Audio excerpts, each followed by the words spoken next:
அனைவருக்கும் வணக்கம். Degree to agree அப்படிங்கிற நம்ம சேனலுக்கு உங்கள் எல்லாரையும் வரவேற்கிறேன். இப்போ நவம்பர் மாதத்தில் பெஞ்ச நல்ல மழை பெஞ்சு ஓஞ்சப்போ எடுத்த பதிவு இது பாருங்கள். மழை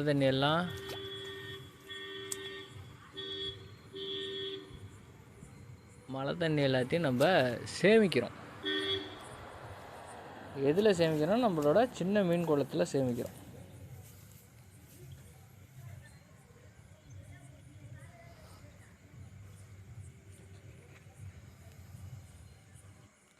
அதுக்கு முன்னாடி இது கோடை காலத்தில் எடுத்த பதிவு இது.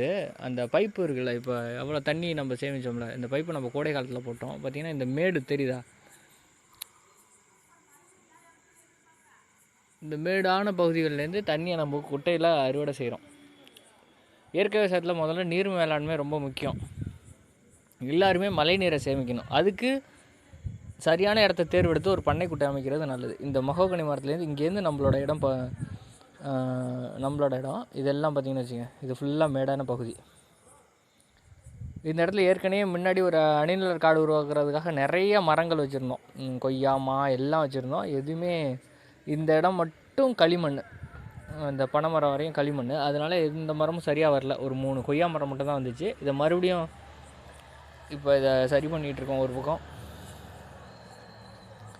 இது கோடையில் எடுத்த பதிவு வேறு. இந்த இடத்துல இருந்த மரத்தெல்லாம் அடிச்சிருந்தோம். இப்போ இந்த மோட்டில் உள்ள தண்ணியெல்லாம் மழை பெஞ்சால் என்ன ஆகும்னா, இந்த பள்ள பகுதியில் தான் வெட்டி விட்ருவோம்.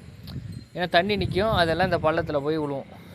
இந்த மோடு தண்ணியெல்லாம் நல்ல மழை பெய்யுதுன்னு வச்சிங்களேன், நிறைய மழை நீரை நம்ம இது மாதிரி ஏன் வீணாக்கணும், நம்ம சேமிக்கலாமே அப்படின்னு சொல்லி இந்த மொத்த இடம் பார்த்துங்க, இந்த மொத்த மோடு பகுதியோட மழை தண்ணியையும் நம்ம சேமிக்கலாம் அப்படின்னு சொல்லிட்டு என்ன பண்ணோம், கோடையிலே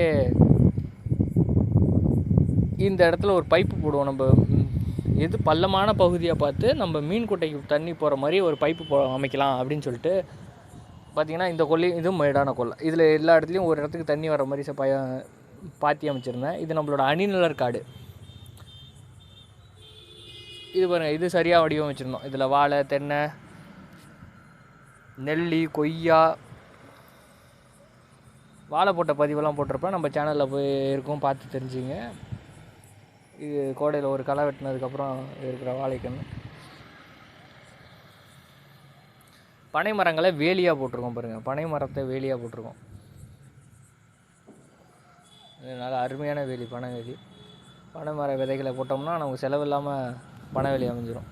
பாருங்கள், இந்த பள்ளமான பகுதியில் மீன் குட்டையை ஒட்டி தண்ணி வடிகிற மாதிரி பைப்பு புதைக்கிறதுக்கு ஒரு வாய்க்கால் எடுத்தேன். இந்த எல்லா கொள்ளை தண்ணியும் வடிஞ்சு அங்கே சேரணும். இந்த பைப்போட விலை 1400 1500 வந்தது.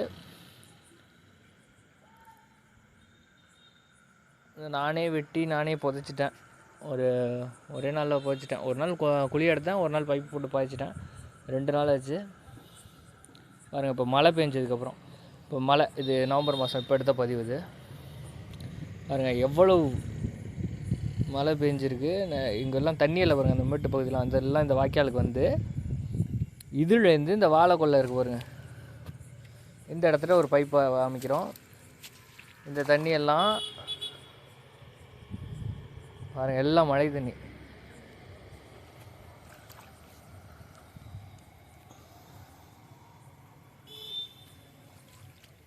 தண்ணியை வடிகட்டினோம்னா எல்லாம் இந்த இடத்துக்கு வரும். இந்த கொள்ளை தண்ணி எல்லாம் வருது, அங்கே வருங்க. எல்லாம் எல்லா தண்ணியும் இந்த அணிநிலர் காடு இருக்கிற இந்த கொள்ளையில் விழும். இதுலேருந்து எடுத்து பள்ளம், அதனால் இங்கே ஒரு சின்ன பைப் வச்சுருக்கேன். இல்லாட்டி மண் அரிச்சிட்டே போகும்.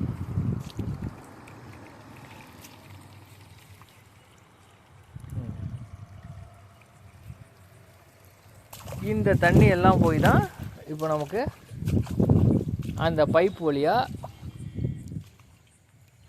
குட்டையில் நீரை சேமிக்க ஆரம்பிச்சிட்டோம். இது மாதிரி மழை நீர் சேமிப்பு நமக்கு ரொம்ப முக்கியமான இடம். அது மாதிரி பள்ளம் பார்த்து இந்த பாருங்கள், முழு தண்ணியும் வடிஞ்ச இடம் வடிஞ்சிருச்சு பாருங்கள். இது மறுநாள் தண்ணி வடிஞ்சதுக்கு மறுநாள் எல்லா தண்ணியும் வடிஞ்சிருச்சு பாருங்கள். ஒரு நாள் மழை இல்லைன்னா மொத்த தண்ணி வடிஞ்சிது. இதுவே மழை நீரை சேமிக்கிறது ரொம்ப முக்கியமானது. எல்லோரும் பள்ளம் பகுதி எங்கே தண்ணீர் தேங்குதோ, அதாவது பள்ளம் பகுதினா பள்ளத்தில் சரியான மீன் குட்டை அமைக்க வடிவமைக்க கற்றுக்கணும். அதில் நம்ம மழைநீரை சேமிக்கிறது ரொம்ப முக்கியம். நன்றி, வணக்கம்.